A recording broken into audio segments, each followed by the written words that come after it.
That statement that we opened with was this. San Cristobal de la Habana was first released November 20th, 1999 at the cusp of the millennium. As such, it is often said that the purpose for this release was to celebrate the long history of Havana. Bullshit.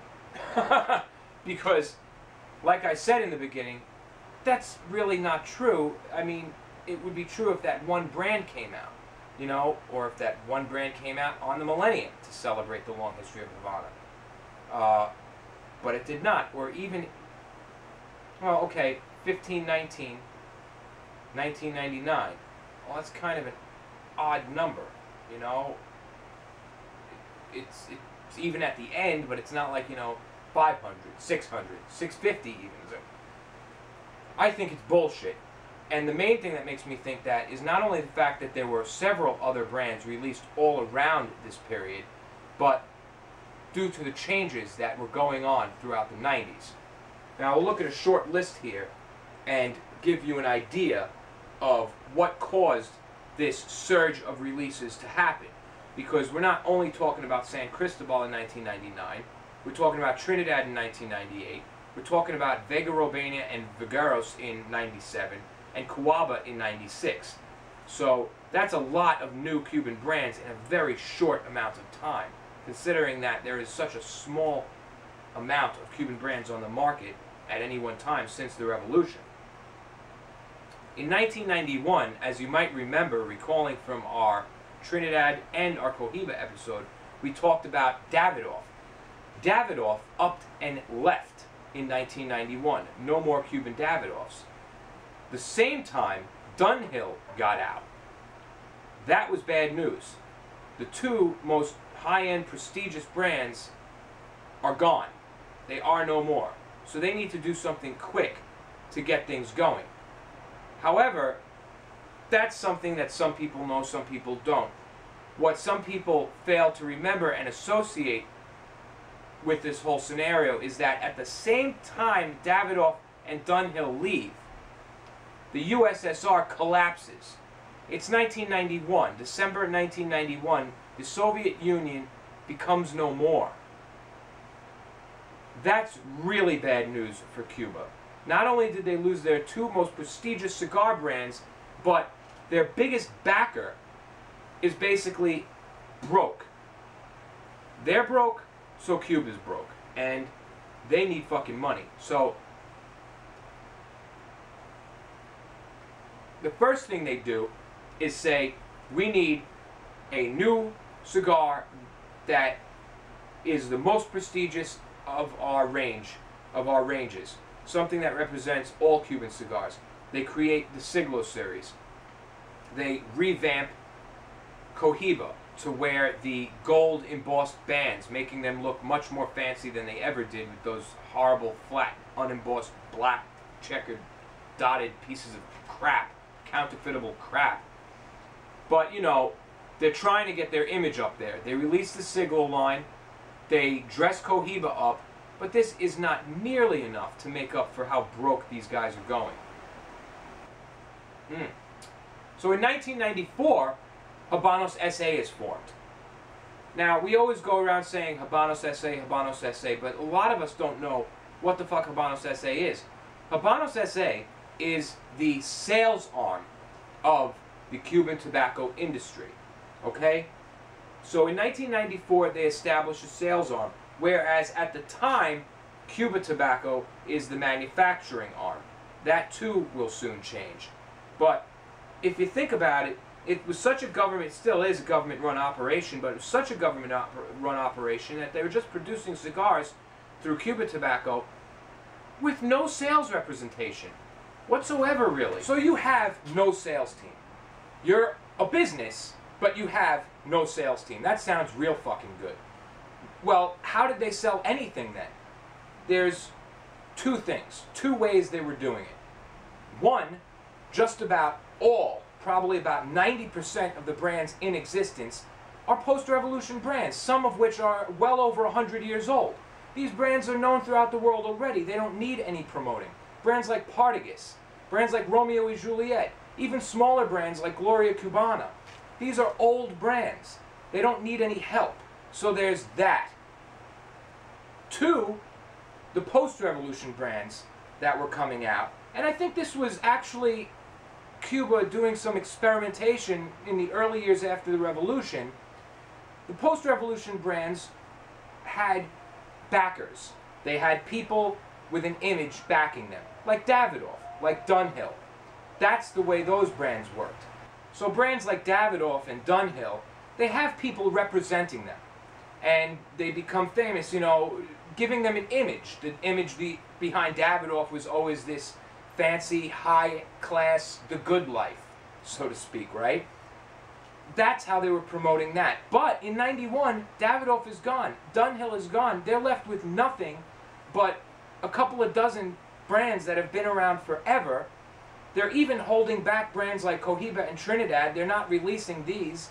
Maybe they didn't even know how, you know? Maybe they thought, well, how do we release a brand that we're trying to create with no face? And that's where that whole Cohiba story with them calling in Davidoff comes in, and then it becoming Davidoff anyway. They have no sales arm. So that is what Habanos SA is. Habanos SA is the sales arm of the Cuban tobacco industry, where Tabacuba, what used to be Cuba Tobacco, is the manufacturing arm. And that's how it works. Now, basically, forming this sales arm was the beginning to what would be a swarm, a multitude of changes. More changes would take place within the next 10 years, hell, within the next 5 years, than took place throughout the entire history of Cuban tobacco. It was going to be a whirlwind of promotion and production and advertising and brand building and getting people to re-know the Habanos name before the millennium, to get them, to bring them up to the 21st century. And it all started in '94 with the formation of Habanos SA. Habanos SA came in, and I think Habanos SA coming in was part of the reason for Cuba Tobacco becoming Tabacuba. And basically, I guess you would have a bunch of these sales experts, pretty much, saying, you know what? We need to change the whole face of this operation. What is the difference between Cuba Tobacco and Tabacuba? Nothing? Really? A name? You know what I mean? So now Habanos SA has its feet planted firmly, well, not firmly, they're pretty much a newborn within the Cuban tobacco industry. Where are we? Davidoff and Dunhill both leave in '91. The USSR collapses. Cuba has no financial backing. They're bankrupt. They're going broke. What can they depend on to get some money back? Well, what they're famous for, of course, tobacco.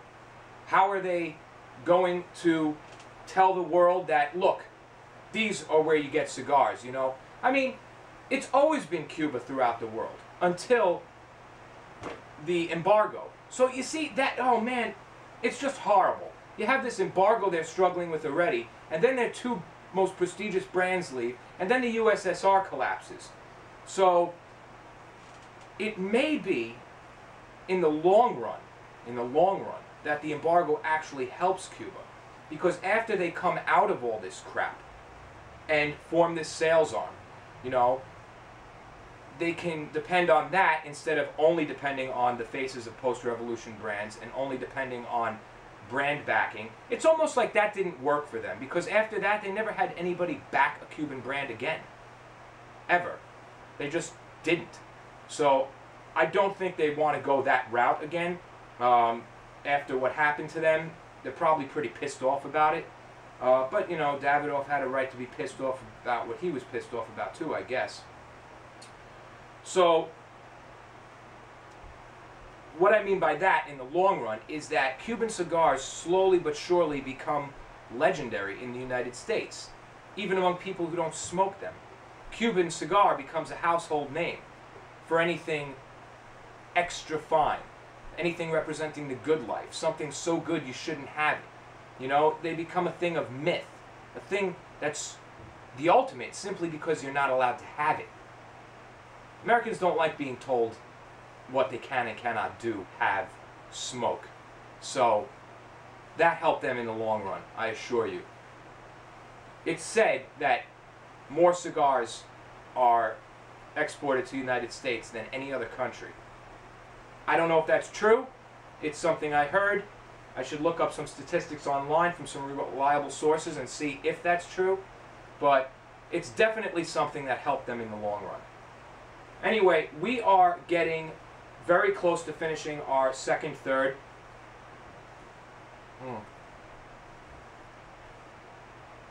And the cigar is pretty much idling. You know, the depth definitely changed from the point when the second third opened up till now. It pretty much got deeper and deeper. But for the last, I would say, 10 minutes, it's pretty much been in the same spot. A little spice picking up, and I do notice a few flavors that I would describe as leathery, a little more woody, opening up. But so far, a nice cigar. So far, a nice cigar. So let's just finish this up real quick, and then we'll do our second third. And then we'll get into a few viewer emails and some discussion. Uh-oh, we better take our band off here. We better take our band off. We're about to start having some problems. There we go.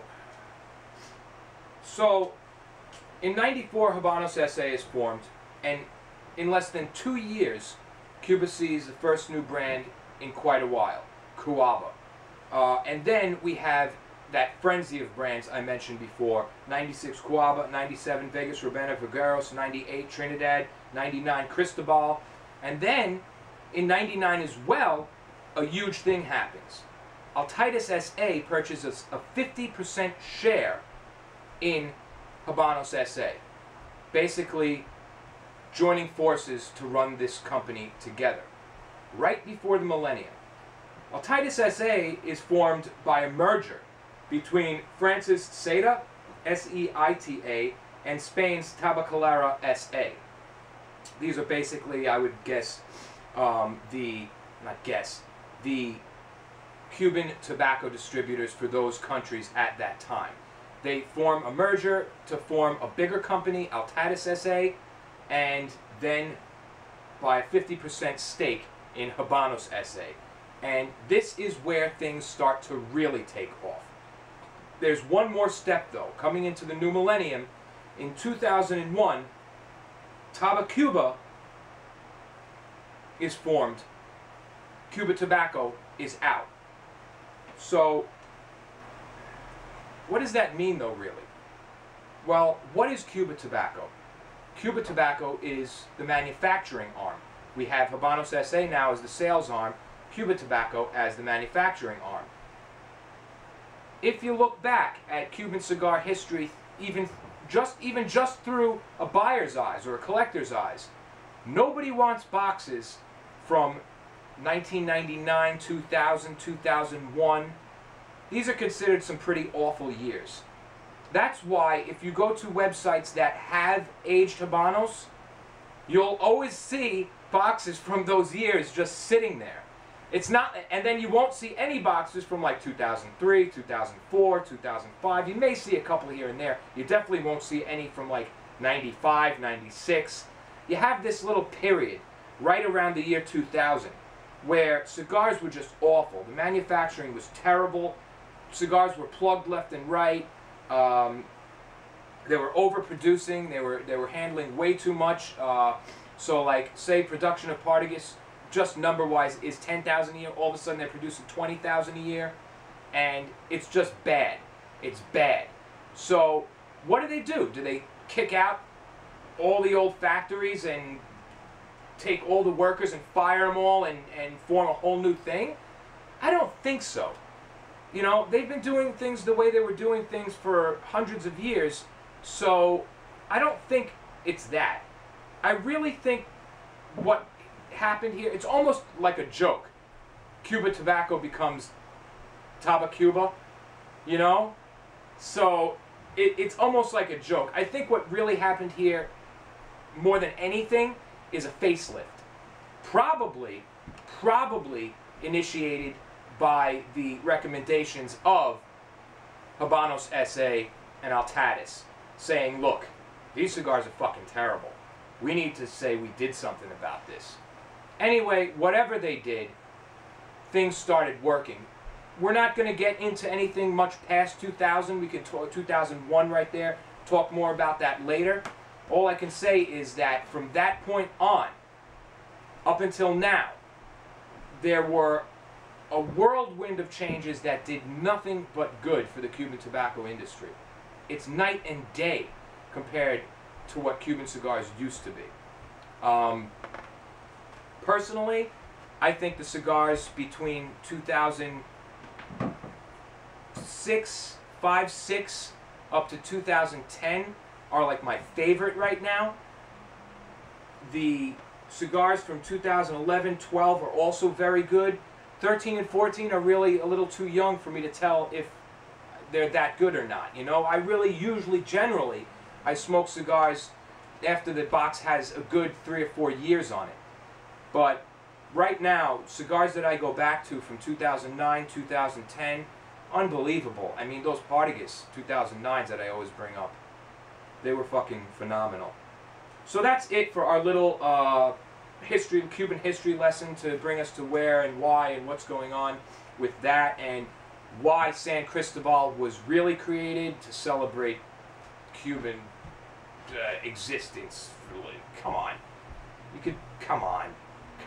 And the other 4 brands created within this 4-year period, they were to celebrate what? Come on. Bullshit. Don't bullshit us. Don't bullshit us. Just say, you know what, we're coming out with a lot of new brands. We've got our act together. No, be straight. Be straight. Anyway, let's review our second third. Get into our third. Do a few quick viewer emails and wrap up this episode because we have many more to come. Pretty good. Starting to get a little wrapper coming up right there. Coming up, I mean, burning up a little far.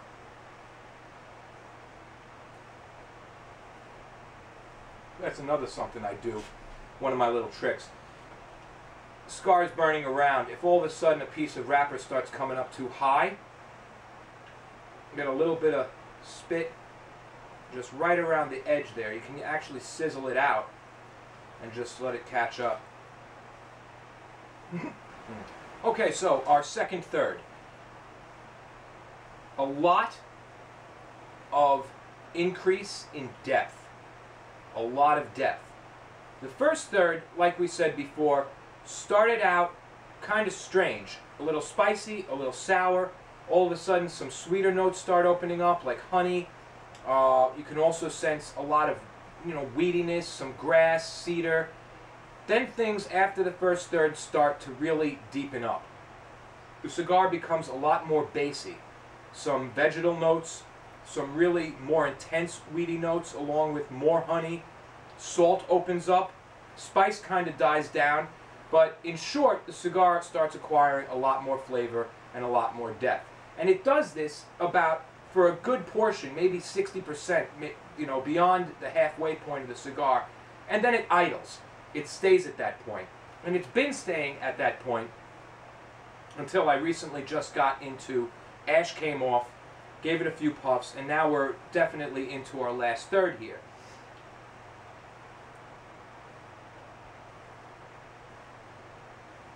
The one thing that I can detect coming in that has not been there through the entire cigar right now is leather. Definitely some leather and a lot more wood. Some more woody notes.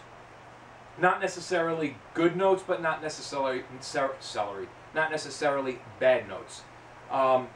Another point I'd like to make is as mild as this cigar is, and it really is mild, and I guess at this point it could be categorized as the medium range. It tasted really great throughout the second third, so I puffed it a lot. Puff, puff, puff, puff, puff. And now I'm like, it's a big cigar, man. It's a big cigar. Almost 6 inches, 54 ring gauge. It's what we would probably call a Toro, but they never use the word Toro in Cuban cigar vitolas. They don't use Toro, they don't use Torpedo. This is called a Robusto Extra. They don't even call it a double Robusto. Terminology is a little different. This is almost the same size. When I looked at it, it looked very much like that new Opus double Robusto that came out, size-wise. So this is what they call a Robusto Extra. I wrote it down because it had a weird factory name that I don't know if I mentioned at the beginning. Geniales, or Geniales, Geniales, Robusto Extra. So, interesting. So there is some development going on throughout the cigar. You can detect that. It does get better for a while. Right now, it's pretty much the same as the second, third was, and just like I said, that addition of leather, a little bit of spice kicking back, but who knows, maybe that's primarily from the ash falling off. Well, a change is a change. Whatever, it's a change. But it's a good cigar. It's a young cigar. I did get some grass earlier on. There is a little bit of ammonia through the nose. But I would say if that ammonia went away and that grass, even the grass could stay, if the ammonia went away and the cigar developed a little more punch to it, it would be really good. We'll have to see what happens over the next few years. It is a very young cigar. It's under a year old. It's in what is considered the sick period, and it's still a pretty good cigar. So we'll just have to see what happens. Anyway, second third. We're into our third.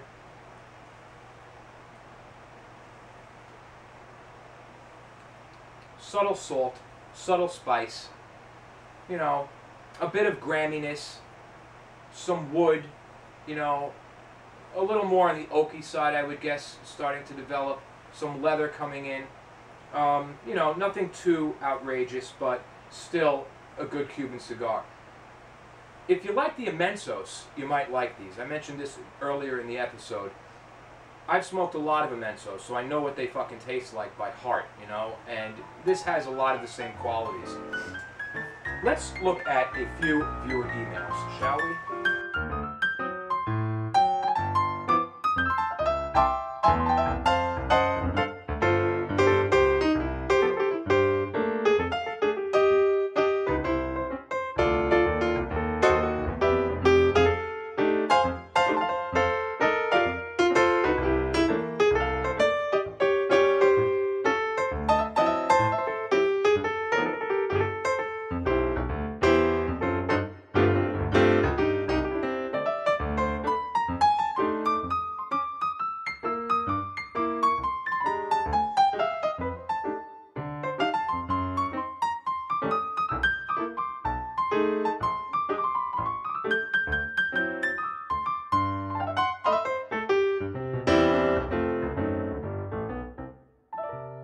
Say goodnight, Max.